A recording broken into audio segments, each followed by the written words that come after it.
Hey guys, this is probably not the best time to buy an iPhone 12 in terms of deals. I'll talk about the pricing details in a bit, but this is the assembled in India version and this usually costs about 55,000 rupees. Now the blue and the black colors are on the cheaper side. I'll try and talk about that in a bit, but other colors cost anything around 55 to 57k. The effective price of this comes down to about 51k because I happen to have the Amazon Pay ICICI credit card. Otherwise there aren't any good deals as such. I know this is not the best deal because in the Flipkart Big Billion days I could have easily got this for about 46k, but because of my previous experience and the trust issues with the seller, I just decided not to buy it from Flipkart. But I'm pretty sure the prices are going to come under 50k pretty soon, so just wait for the deals if you are looking to buy one. It seems Apple is not really sealing the box as typically. I mean, this is my first time opening it. As you can see, they don't even have that zip mechanism. Anyway, in the box I'm pretty sure you know what you get. Basically only the cable Type-C to Lightning and SIM card removal tool, some paperwork and Apple sticker.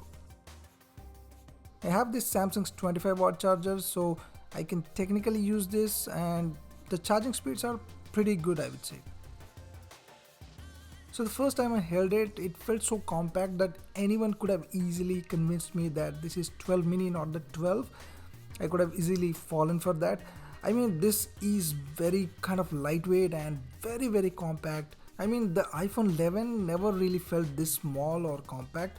So I kind of like this in a way. So about the colors, what I feel is the dark colors like the blue or black, the camera module doesn't really stand out, which is the signature look of the iPhone 11 or the 12 compared to the lighter colors like the white or the green or the new purple one. Personally, I don't mind it, but if you do, you can also consider the white color. And also you can notice it is a fingerprint magnet. It easily kind of gets dirty within no time. The worst part is getting spoiled by the higher refresh rate on my Android phone. The phone almost feels sluggish. I mean, the iPhone with iOS, despite being so fluid and smooth. I hope I get used to the 60 Hz in a couple of days, but this almost takes away that pleasure from a new phone. The move to iOS app is not very reliable, at least in my experience.